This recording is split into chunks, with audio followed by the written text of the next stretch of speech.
Despite what we all talk about, the consumer drives everything. It is 70% of the US economy. So if she, and I said she, why did I say she? 75% of all transactions are made by women, and gentlemen, we influence the other 25%, give it up, all right? So understand that, in my household especially, all right? So key thing to appreciate here is that the fact is she is driving this economy, so you need to know her, all right? You need to know what she thinks. Why is she loyal to you? Why does she not like you? These are the things that really matter. The other thing to understand is we talk a lot about personal debt. We're okay. We learned that in 2008. Before 2008, we lived OPM. What is OPM? Other people's money, all right? Y'all borrowed, all right? So the key thing to understand now is we only spend what we have. That's why a phone is so valuable, because it's a cash management device for everybody. So the key thing to appreciate is assets have risen, debt has stabilized. Yes, it's risen a little bit. And people mention student debt. I want to make one comment about this.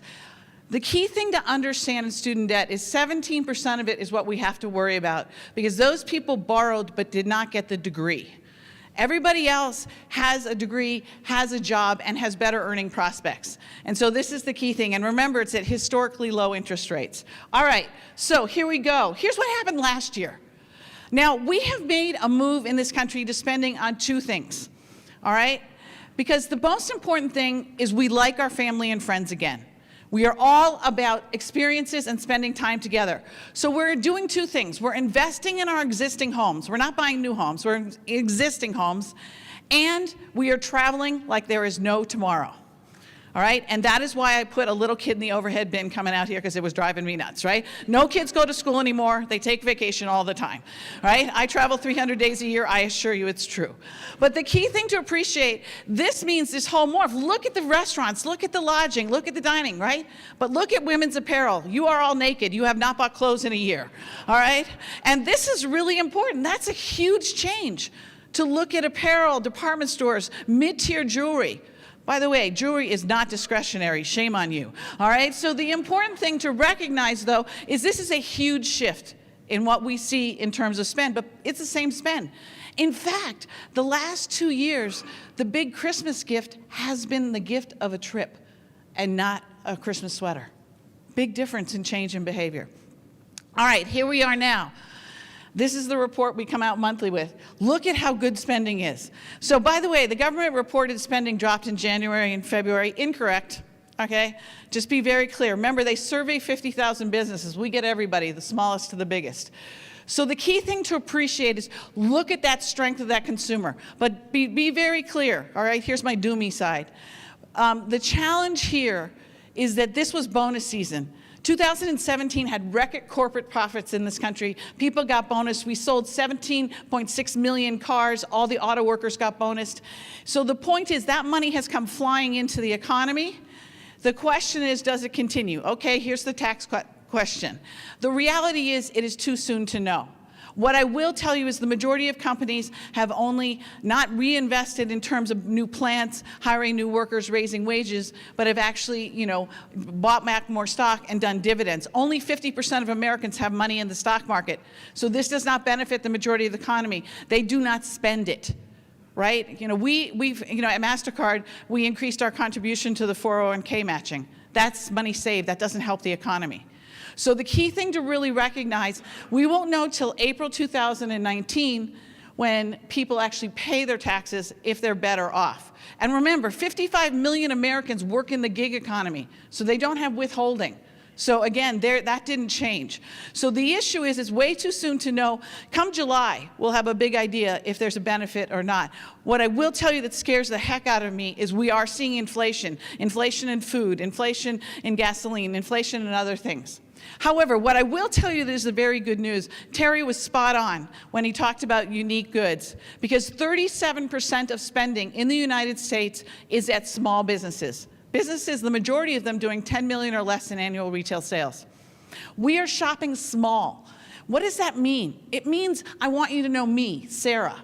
right? And what I like. I don't want to look like someone else necessarily. That's an important thing. That doesn't mean that a big store has to like have everything unique, but they have to negotiate products that they only sell, for example, and use that power.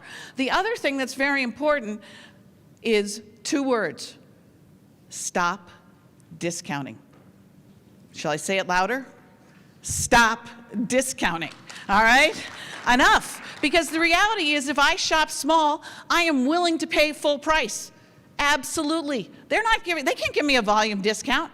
So it's not the point that it's on sale that sells it. It's the point that I want it. I am a value for money consumer. If I value it, I'll pay for it. If I don't, it's a commodity. Yep, it's on sale. You've got to differentiate and move yourself into the value chain where people want to be. All right. Gasoline, this scares me, all right? I've traded oil and gasoline for 30 years as a hedge fund manager. It's a very manipulated market. There is no shortage, folks, but they're like making you think there is. The bad news is it really does pull back on discretionary income when the price rises. So let's just pray it starts to drop again. It's really spiking for no reason. There's so much oil and gas out there. However, this is how we spent this month. Again, look at the same thing, hardware. Grocery was up because what? Early Easter, right? We actually do like our friends and cook once a year, right? And so that's the big difference. Automotive is automotive repair. That's the end of the auto cycle. When automotive repair goes up, new car sales drop. That's very significant for the US economy. And then as you can see, all the sectors this month were positive. Every single sector in the US economy. That's good news. All right, online. Terry stole my thunder. It's good. I like when he's correct. All right, so the important thing here to understand is this is growth of e-commerce. What I want you to recognize, though, the thing that scares me for you as retailers is the black line. What is the black line? The black line for the last 19 months shows the discounting going on to create the growth. Who the heck is making any money online? Last time I checked, you are profit centers. Right? And this is the issue that scares the heck out of me, is look at the discounting is increasing, right? And remember, don't forget you put in free shipping, free returns.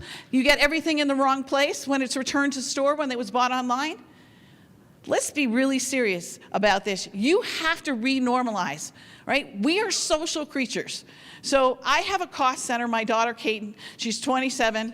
She just got a new job. I'm so thankful maybe she won't be a cost center, right? But the issue to understand is my daughter likes to be with me. And when she's with me, she's like, Mom, let's go shopping, right? Of course, with my MasterCard.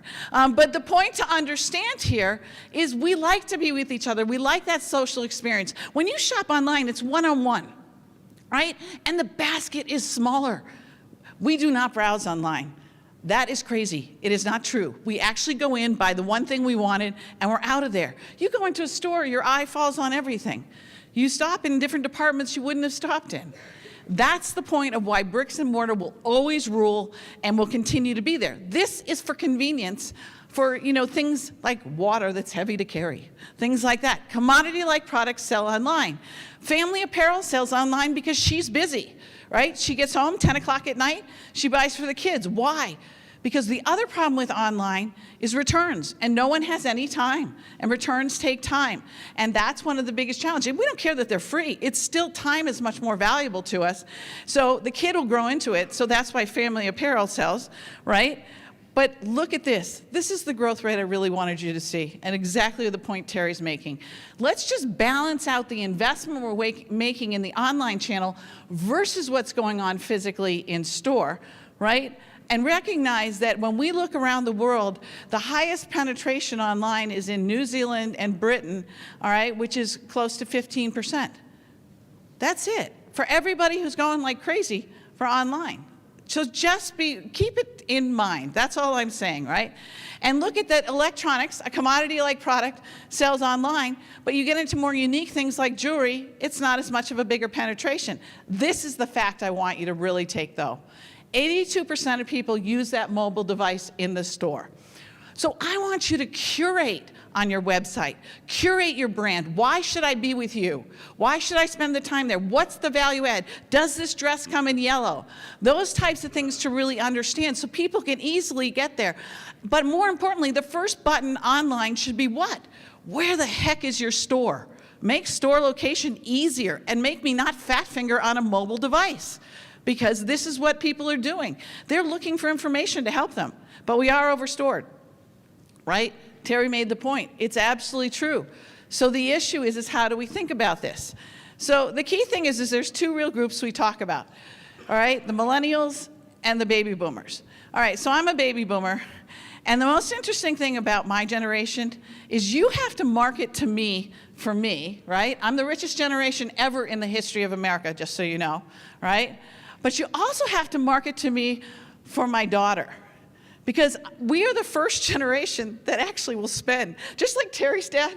Like my mom was the same way. No, like you're out of school, boom, here you're off the payroll. We aren't that same way. So you have a huge opportunity set to market to me for my millennial child. She has a full-time job, lives in New York City, and I still pay for things. I am insane, okay?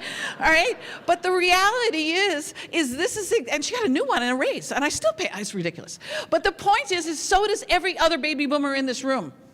So you have a great challenge to figure out how do you do that bifurcated marketing. It's a big job. We should up the pay for CMOs. All CMOs applaud, right? But this is the point. They have a bigger job to think about how to do this bifurcated marketing. Now, millennials, they're not, teenagers anymore. Let's be really clear. The oldest ones have kids, right? And this and that. But the difference is they're both working, right? And they want to live closer to where they work, so they no longer want to commute because they're both working and time is valuable. So you need to be near where they are. They're not going to buy the McMansion with the white picket fence in the suburbs. They just will not do it, right? And I was in your traffic yesterday, respectfully, love Tucson, but come on, right? And understand, this is the issue. They're not willing to waste their time that way. So the issue is how do you think about where your stores are to be near them? And then the other problem is we will have a labor problem going forward because none of us had any kids, right? And we're going to have to import labor, because this is the thing that's very important. We all talk about man versus machine. Look, we do more artificial intelligence and learning, but it doesn't displace the 2,000 actual people that are data scientists that we hire. So be very clear, we are going to have a labor problem in this country, and the cost of labor is going to go up. And you can see in the population where everybody is, where it's growing, all right? It's growing out here, but we just haven't had kids, right? I pick up the Northeast corridor just to give you sort of a look here and really recognize one of the challenges of where everybody is. They're in Manhattan, they're in Baltimore, like places like that. So understand, they're not in the burbs, so you have to think about it. I live in Palm Beach, Florida. I gotta tell you, it's amazing, the young people down there, because the jobs are there. We learned in 2008 to go where the jobs are, right? And then we can actually map this to understand where we might be overstored and thinking about some of the places. One of the problems with Manhattan is there's too many stores right in Manhattan, even though you've got the population. And they need that tourist spending. That's why the dollar's so critical, because that's what makes up what Manhattanites can't do and those in the boroughs around can't do. And remember, the key thing I will tell you, someone who lives out in Westchester does not go into New York to shop. That's a myth. We see them shop out in Westchester. And this is the thing, is there's these little small concentric circles of how we work anymore. So you can see where people have moved. They're out in Washington, they're in Dallas, and they're down in Florida with me. And that's a critical thing. And then you see retail sales exactly maps to that. Are we surprised?